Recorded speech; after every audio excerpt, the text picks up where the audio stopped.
So I thought I was going to do a little bit of a divorce update. I'm not really going to go into detail of what we discussed or whatever, but just letting you guys know where we're at. Right after I made the last divorce video, I got a call of one of the people that privately rents out homes, and one of their renters gave them notice that they were going to end their leash, so I could come and look at that house. It ended up being right across the street from me. I used to live on the right side of the street, now I live on the left side of the street. It's just a little bit further away. And that was ideal, because honestly, that saves so much trouble with the kids in daycare, and it's like right in the same town, and basically the same street, and it's just really easy and perfect. So I jumped on that. This house needed a lot of tender loving care, but it's almost the way that I want it. And so that happened. We also signed divorce papers, which is really fast, crazy fast, because we only had five appointments with the mediator. One for her to introduce herself and to let us know what we need to get done.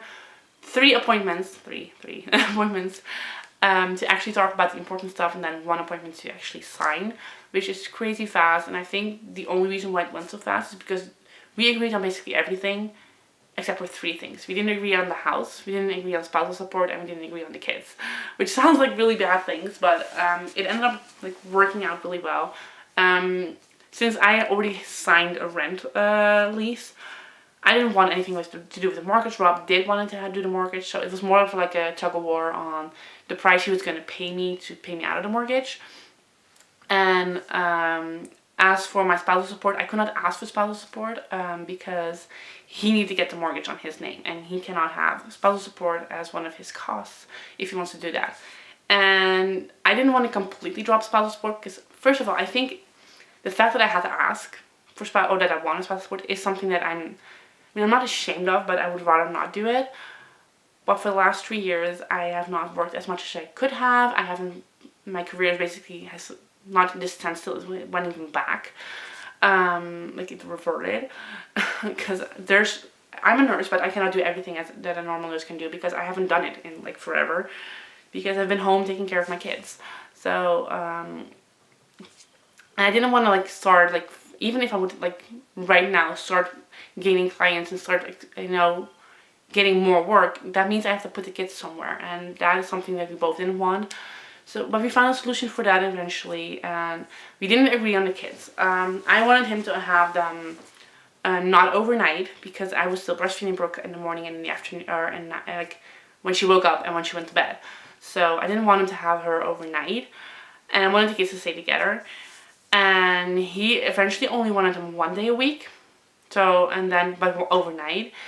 And it ended up going to be like what it is right now is he has them 2 days a week, 2 nights a week, because I kind of just ended up, as a compromise, I stopped breastfeeding. And his compromise is that he's going to do that extra day on a day that I work.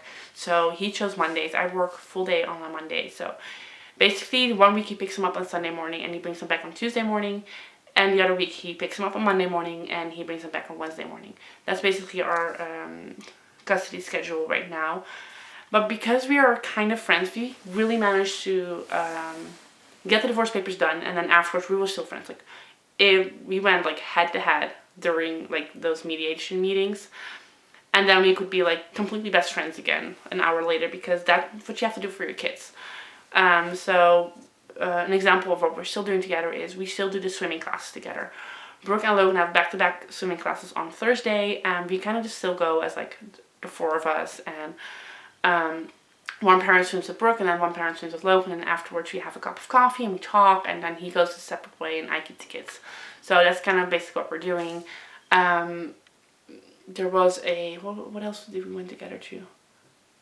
Oh, to the dentist. Logan had his first dentist appointment, and I let him know when that appointment was, and he said if he could come, and he, of course, it's Logan's first dentist appointment, that's something that you want to be part of. So that's kind of how we're friendly.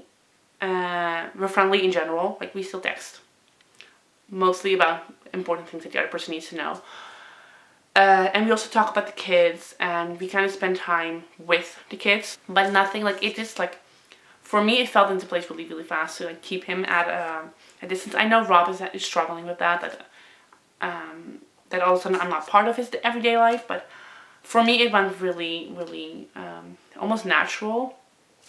So we are still talking about that, like when he has an issue with something or whatever, we talk about that. It's difficult because part of me feels like it's no longer your business what I do, but at the same time I understand that if he gets frustrated or angry or upset with me, that's not going to benefit the kids. So he asks what's happening the next day when he goes to bed. So when I'm done reading him a book and before I sing him a song, he asks tomorrow, and then he fills in something that he thinks is going to happen tomorrow.